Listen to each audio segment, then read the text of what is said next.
The Mutual Broadcasting System presents The Secrets of Scotland Yard with your host and narrator, Clive Brooke. Brought to you by the Mutual Broadcasting System. How do you do? This is Clive Brooke. Here is the story of Charles Peace, musician and murderer.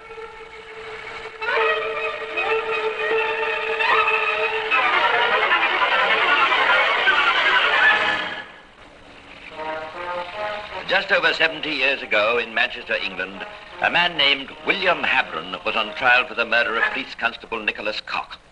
The jury were out considering their verdict, and in the court itself the usual debates were raging as to what that verdict would be.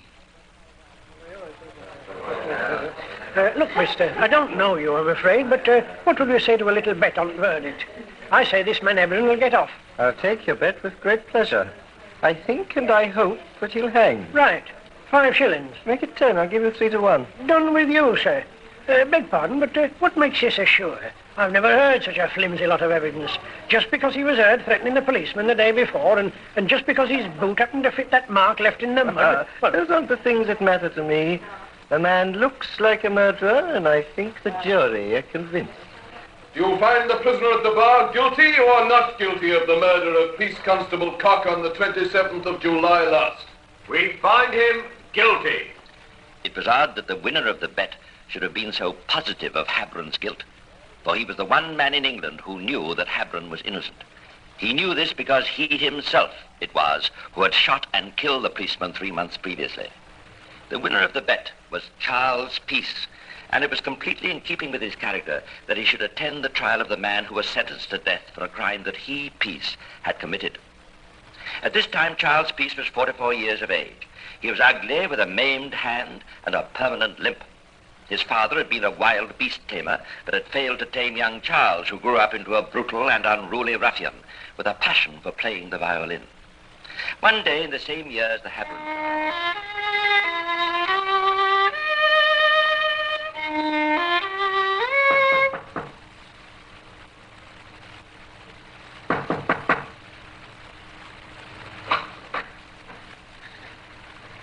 Yes? What is it? Sorry to bother you, Mr. Peace. Me and my wife live in the house opposite. My name's Dyson, Arthur Dyson. I'm an engineer. How do you do? This beautiful lady is your wife? Yes. We heard that you made picture frames, Mr. Peace, and wondered if you'd make some for us. There's nothing I wouldn't do for such a charming lady as you, Mrs. Dyson. Well, look then, Mr. Peace. We've made a note of the size of the frame we want, so would you go ahead with a couple, and we'll see if we want any more. Yes. You may call for them in a couple of days. Goodbye. Goodbye, Mrs. Dyson. Oh, goodbye, Mr. Peace. I'll come for them the day after tomorrow.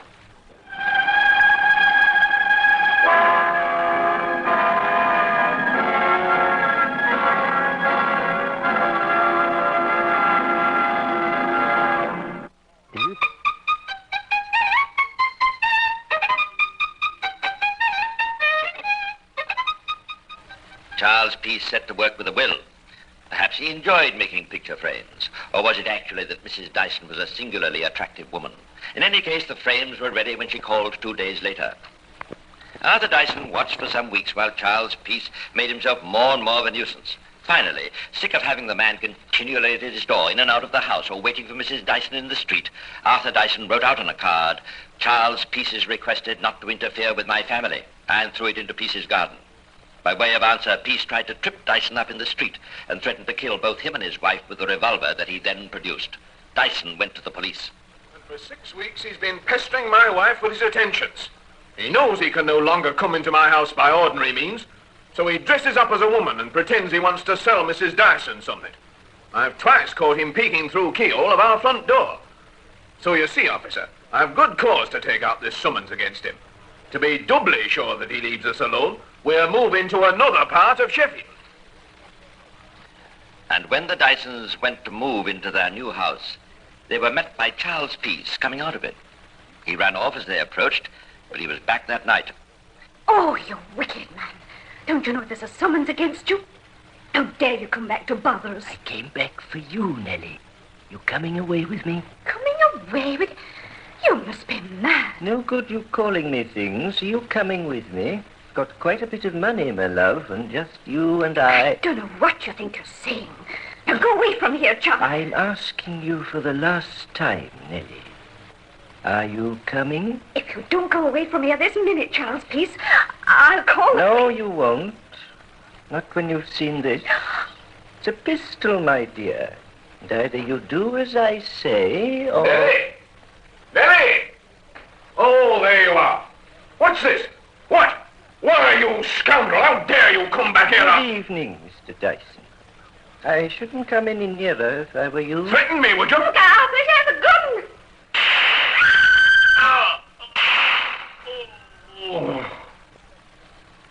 The one shot hit the house, the other went through Arthur Dyson's brain. Charles Peace had committed his second murder, and this time there was no one else to be tried in his place. He was known to be the culprit. Hue and cry were raised. £100 was offered as a reward for his capture, but no trace of him could be found. A year went by. Mrs. Dyson went to America. It seemed as though her husband's murder would remain unavenged. It was during these 2 years following the Dyson murder that Charles Peace became the legendary figure that he is today. We are assured that Sherlock Holmes once said, "My old friend Charles Peace was a violin virtuoso." But the murderer had other talents as well. Reciting, for instance. Waves like this. Fight for a plot whereon the numbers cannot try the cause, which is not tomb enough and continent to hide the slain. Oh, from this time forth, my thoughts be bloody, or be nothing worth.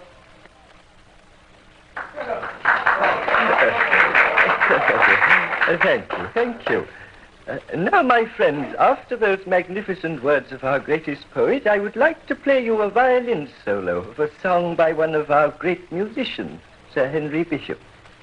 Home, Sweet Home.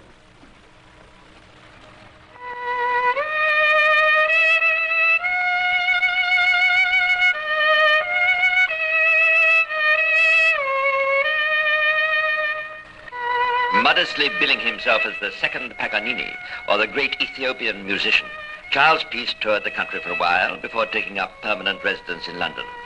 The police dossier of his escapades became larger and larger.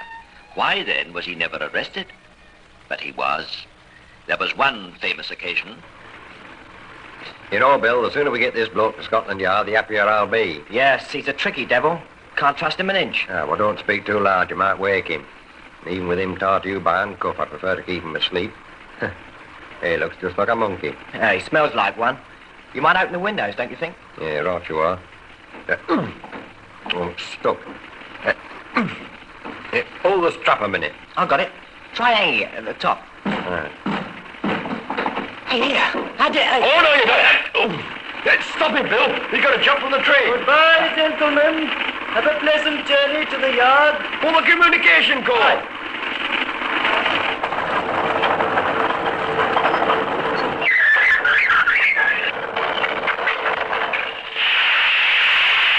And with that, the elusive Charles Peace leapt from the train.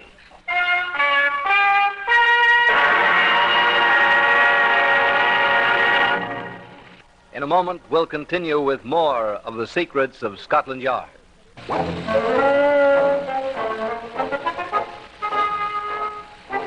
With his remarkable ability to disguise his features, Charles Peace overcame the limp and the crippled hands that might otherwise have helped Scotland Yard to capture him.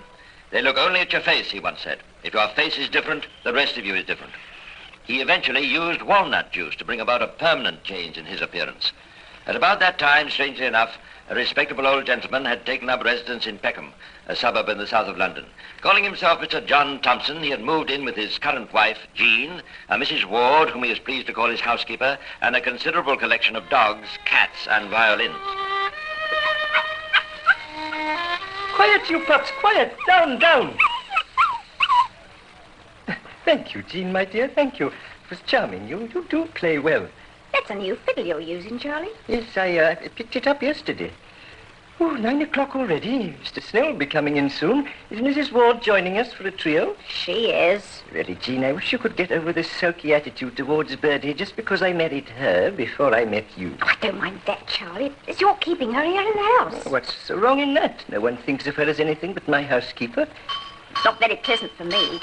Oh, there's that silly old Mr. Snell. Don't be so rude about our neighbor. He's important to my position in local society. And don't forget, my name's John, not Charlie.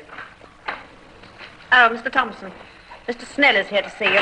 Come in, Snell, come in. Oh, good evening, Thompson. Don't go away, Mrs. Ward. You don't mind my housekeeper staying, do you, Snell? I thought we'd have a trio later on. Oh, delightful, delightful. Aye, thank you, Mr. Thompson. If you're sure Mrs. Thompson won't mind. Don't need to ask my permission. It's Charlie's house. I always love it when you call me Charlie, my dear. A nickname, Snell, a nickname that my wife calls me. Oh, delightful, delightful. I sent that letter off to the Admiralty, Thompson. I've given them full details of the invention. Good, I hope they'll buy it. What exactly is this invention of yours, Mr. Snell? Well, briefly, Mrs. Thompson, it's a method of raising sunken vessels by the displacement of the water within them by means of air and gases. Your husband's help to me has been invaluable. Invaluable. Now we've written to the Admiralty offering to raise 2 ships that were sunk some time ago. You don't really think they'll accept it, do you, Mr. Thompson? And why shouldn't they accept it, Mrs. Ward? What do you know about it, anyway? Well, of course, if I'm going to be insulted by Now, ladies, please. We have a guest. Shall I play for you? I shouldn't think Mr. Snell wants to listen to us. No, please play. I'd be delighted, delighted.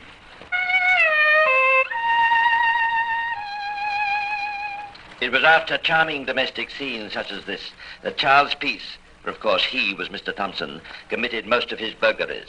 On this particular night he slipped out of the house on one of his expeditions, and a few hours later 2 policemen patrolling in Blackheath, another London suburb, saw something rather suspicious.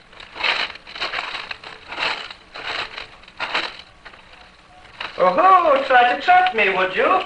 Well, I don't keep this toy strapped to my wrist for nothing. Are you all right, Rob? Yes, Jack, you missed me. Now, you better come quietly, mister. No, so there are 2 of you, are there? Keep back. Keep back. Or I'll shoot you. There's no use, my friend. You can't... Oh! Don't worry, Rob. I got him this time. Oh, no, you don't, mister. I got you now. He didn't hit you, did he, Rob? Rob! Rob!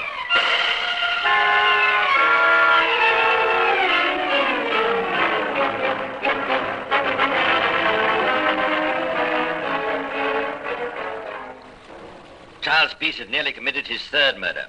Luckily, the shots were not fatal, and Police Constable Robinson pulled through in hospital later. At the station, the captured burglar gave his name as John Ward. His age is 60. A set of housebreaking tools was found in his pocket.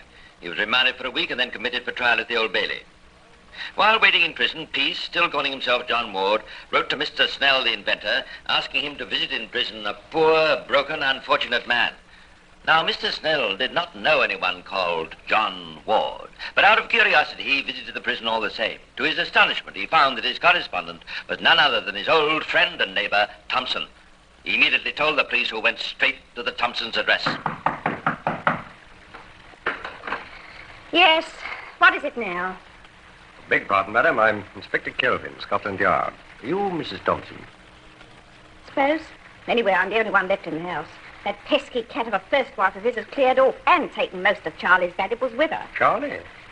I thought this man's Thompson's Christian name was John. Lord, didn't you know? His name isn't Ward or John or Thompson or anything else he likes to tell you. He's Charlie Peace, the man you've been looking for 2 years over that Dyson murder. Well. So you didn't know who you had in your prison, eh? Well, no, ma'am. To be quite frank, we didn't. Well, in that case, to be quite frank, I'd like the £100 reward you've offered for information on his whereabouts. Having been found guilty, the law was not through with him yet. Scotland Yard had checked the facts given to them by Mrs. Thompson, and a second trial was now on its way. The trial of Charles Peace for the murder 2 years previously of Arthur Dyson. When Peace, in a battered condition, was turned over by his warders to the Sheffield police for examination before the trial... We're handing over the prisoner, Charles Peace, to you, sir, for examination.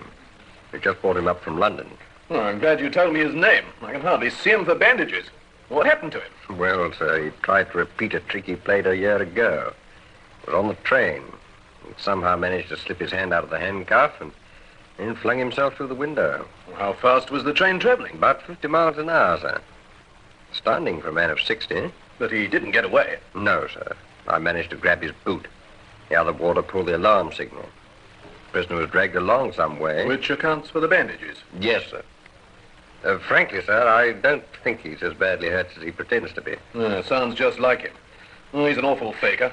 Well, thank you, Sergeant. Thank you, sir. Oh, and Happy New Year to you, sir. Thank you. The same to you. I don't think it'll be a particularly pleasant or a particularly long one for Mr. Peace. Mrs. Dyson, whom Charles Peace had found so difficult to let alone, had been brought all the way from America to give evidence against him. Peace seemingly retained none of his former feeling for her. Wrapped in rugs, complaining continually of his bruises and aches, he harangued his examiners. Mustn't believe her. I have lots of witnesses who can prove that that bad, base woman had threatened my life and had threatened her husband's life. I can't talk to you. I'm so bad. My head, I feel very bad. That horrible misery of a woman often threatened to kill me. She pointed pistols and things at me and her husband. She's wicked to the core. Wicked, wicked. Oh, yes, Charles Peace was quite an actor. His exploits, his escapes, his disguises, his love affairs, all of these had captured the imagination of the public. It was therefore a huge crowd that gathered in the Leeds courtroom to witness his trial. Prisoner at the bar, I pass upon you the only sentence... Have mercy, O Lord! I pass upon you the only sentence... Mercy, have mercy, O The only Lord! sentence that fits the crime you have committed, which is that you be taken to a place of...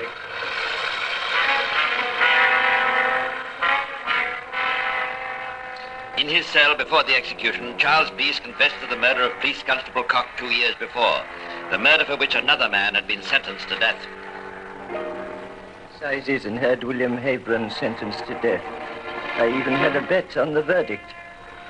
Now, sir, you're a clergyman, I know. Perhaps you will say I was a hardened wretch for allowing an innocent man to suffer for my crime.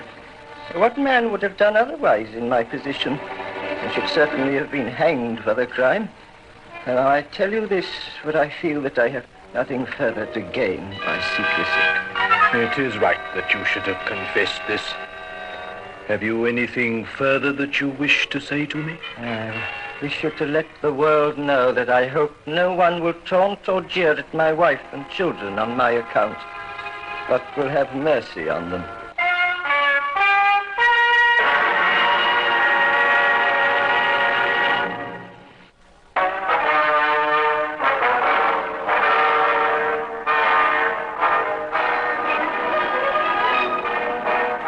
The Mutual Broadcasting System has presented The Secrets of Scotland Yard with your host and narrator, Clive Brooks.